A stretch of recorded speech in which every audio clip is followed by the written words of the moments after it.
मित्रों, ये तो तय है कि सप्लीमेंट्री रिजल्ट आएगा। आप लोगों ने जो है कल का वीडियो भी देखा होगा और चेयरमैन साहब का जो है परसों का ट्वीट भी देखा होगा 4 तारीख का। तो उसमें आपने देखा कि वो जो है सप्लीमेंट्री रिजल्ट की तैयारी कर रहे हैं और जो है एक कारण उन्होंने कह दिया है कि मल्टीपल रिजल्ट की वजह से सप्लीमेंट्री रिजल्ट आ सकता है। लेकिन दोस्तों, पॉसिबिलिटी ये भी है कि मल्टीपल रिजल्ट तो बहुत बड़ा कारण है ही, आप जान रहे हैं। यदि विभाग के पास या आयोग के पास एक डाटा पहुंच जाए कि इतने बच्चे जो है और भी कई कारण से नहीं लिए हैं, जो है जॉइनिंग नहीं लिए हैं, यदि वो डाटा पॉसिबल क्या-क्या है, ठीक है? तो थोड़ा-सा उसको समझने का कोशिश करते हैं कि वो क्या-क्या हो सकता है, बहुत शॉर्ट वीडियो रखना है, ठीक है? और इसी में हम जल्दी-जल्दी समझ लेंगे कि क्या पॉसिबिलिटी है। तो चलिए सीधा हम जो है अपने नए सेटअप की तरफ जाते हैं, जो कि मुझे काफ़ी आनंद दे रहा है, आपको पता ही है, ठीक है? पहला तो आप जो है मैं कई दिनों से कह रहा हूँ कि जो है एक तो पॉसिबिलिटी जो है, हाँ, एक पॉसिबिलिटी जो है आप DV factor, document verification multiple result के अलावा डीवी फैक्टर बहुत बड़ा फैक्टर है और इसी फैक्टर की यदि पीजीटी का रिजल्ट आता है तो आप यही समझिए कि जो है डीवी फैक्टर बहुत बड़ा काम करेगा, ठीक है? और दूसरा कोई कारण नहीं है पीजीटी का रिजल्ट। हाँ, कुछ लोग ऐसे हैं जो पहले काउंसलिंग करवा लिए हैं, अब उनका मुझे नहीं पता कि जो है क्या सीन बनने वाला है। पर इतना ज़रूर खबर में ये था कि जो है जो पहले करवा लिए हैं एक जगह काउंसलिंग, वो दूसरी जगह नहीं करवा सकते हैं। लेकिन जो है एक जो मेन कारण है डीवी, उसको जाने देते हैं। हाँ, पहला कारण आप डीवी समझ लिए, जैसे बीएड की डिग्री फर्जी हो गई या ओरिजिनली ही उनकी डिग्री फर्जी हो गई। एक और खबर आ रही थी कि एआईएससी में जो है बहुत ऐसे बच्चे हैं जो एंशिएंट हिस्ट्री से किए हुए हैं, लेकिन हिस्ट्री सब्जेक्ट टीचर नहीं बन सकते हैं पीजीटी में। तो ये सब डीवी का ही फैक्टर है, ठीक है? एक तो फैक्टर आप ये समझ लिए। दूसरा फैक्टर और समझने का कोशिश करिए। हाँ, दूसरा फैक्टर जो है आप लोग जो है वो समझ सकते हैं। 1 मिनट। उम, इसको पूरा डिलीट कर दें। एक डीवी फैक्टर आप समझ गए ना? दूसरा एक फैक्टर और समझने की कोशिश करते हैं। देखिए, हम लोग जो हैं बिहार में हैं, बातचीत हम लोग बिहार की तरफ से कर रहे हैं, ठीक है? लेकिन आप जान रहे हैं कि जो है बहुत सारे ऐसे स्टूडेंट जो है यूपी से और भी स्टेट से आए हुए हैं, वेस्ट बंगाल से, झारखंड से। हाँ, झारखंड वाले अपना कोड बताएँगे क्या होता है, ठीक है? जेआर होता है, जेके होता है, जो भी होता है अपना कोड बताएँगे, ठीक है? तो इन सारे जगह से बच्चे आए हैं। लेकिन इनमें से ख़ास करके यूपी और बंगाल के बच्चे, हाँ, जो थोड़ा-सा दूर एरिया के पढ़ रहे हैं, ठीक है? अपने बिहार के से थोड़े से दूर एरिया के पढ़ रहे हैं, वो में से उसमें से बहुत ऐसे कैंडिडेट हैं, जो नहीं आ रहे हैं, अपना जॉइनिंग नहीं ले रहे हैं। एक फैक्टर तो है, चाहे वेस्ट बंगाल के बच्चे हों, हाँ, झारखंड के तमाम लोग जो हैं, लगभग सारे के सारे लोग जो हैं, आ रहे हैं। लेकिन वेस्ट बंगाल और यूपी से जो है, यूपी जैसे मान लीजिए बनारस के कोई हैं, वो तो जा रहे हैं।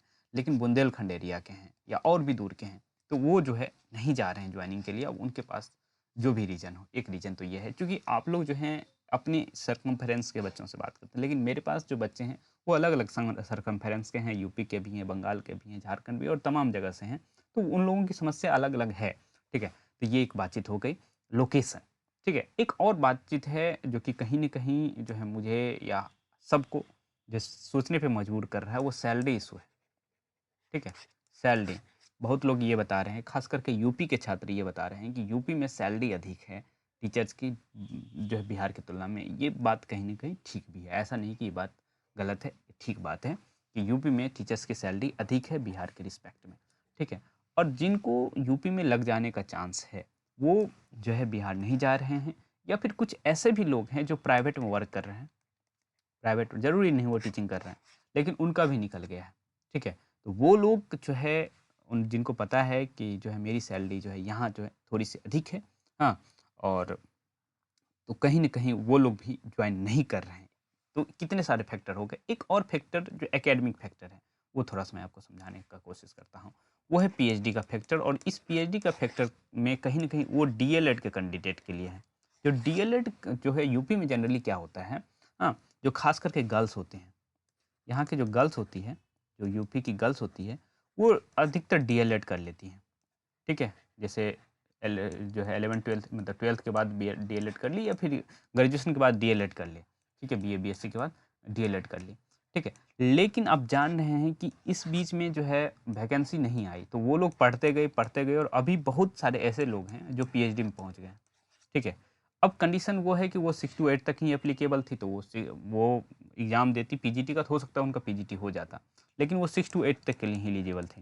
तो अब कंडीशन ये बन रहा है कि वो पीएचडी कंटिन्यू करे या फिर 6 टू 8 का जॉब करे। तो बहुत ऐसे छात्र हैं जो पीएचडी कंटिन्यू कर रहे हैं, 6 टू 8 छोड़ रहे हैं। तो ये तमाम फैक्टर आप देख पा रहे हैं, जिसके वजह से जो है, यदि इन सारे फैक्टर को भी यदि जोड़ लिया जाएगा, ठीक है, multiple result is the best factor.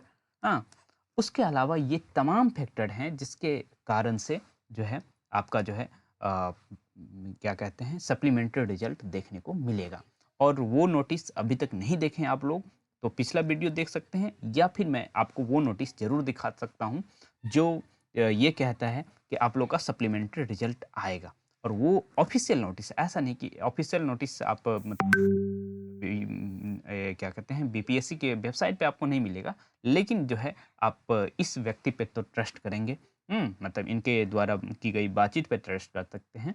Yes, we are working on supplementary result, ठीक है। तो ये जो बातचीत है, हाँ, तो ये आप मल्टीपल रिजल्ट का फैक्टर आप जो है देख सकते हैं कि ये बता रहे हैं। लेकिन इसके अलावा जो भी फैक्टर है, मैंने बात कर लिया। तो मैं समझ पा रहा हूँ कि आप लोग जो है इस बात से एग्री ज़रूर होंगे कि जो है रिजल्ट आने वाला है, और multiple result and other factor possible factor है। और मैं आपको बता रहा था कि ये जो है डिपेंड करता है शिक्षा विभाग द्वारा क्या माँगा जा रहा है। यदि शिक्षा विभाग द्वारा कहा जाएगा कि जो मुझे मल्टीपल रिजल्ट के अलावा भी ये भी फैक्टर्स की वजह से जो है लोग जॉइन नहीं किए हैं, ठीक है? क्योंकि जो है मैंने अखबारों को कतरन देखते रहता हूँ, जिसमें खास करके मुज़फ्फरपुर से मैथ्स के लिए खबर आई थी कि लोग डिबी करवा नहीं रहे हैं। बहुत जगह से ऐसा खबर आ रहा है कि 150 बच्चे नहीं हैं।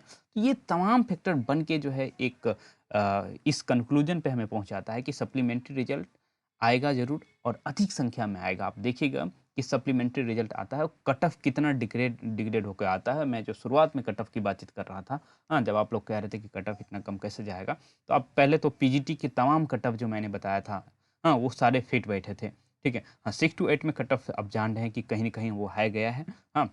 लेकिन जो है ये जब आप देखेंगे मल्टीपल रिजल्ट की वजह से रिजल्ट जब जारी होता है, तो अब वो कट ऑफ भी कमते हुए नज़र आएगा।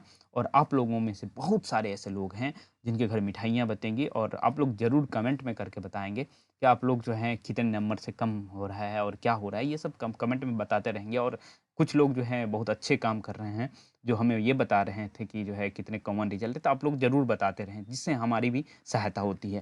तो चलिए, इसी नोट के साथ जो है हम लोग जो है वीडियो के अंत की तरफ चलते हैं, ठीक है? तो मैं कभी भी आपको शुभकामनाएँ देना नहीं भूलता हूँ, और इसी शुभकामनाओं का बदौलत जो आप लोग मेरे से जुड़ रहे हैं, और जो है आप लोग के पक्ष में काम हो रहा है, सप्लीमेंट्री रिजल्ट या तमाम ऐसे फैक्टर हम देखेंगे कि आपके लोगों के पक्ष में जा रहा है, तो कहीं न कहीं जो है एक जो है दुआओं का भी फ़र्क पड़ता है, और ये चीज़ आप देख पा रहे होंगे। चलिए, शुभकामनाएँ।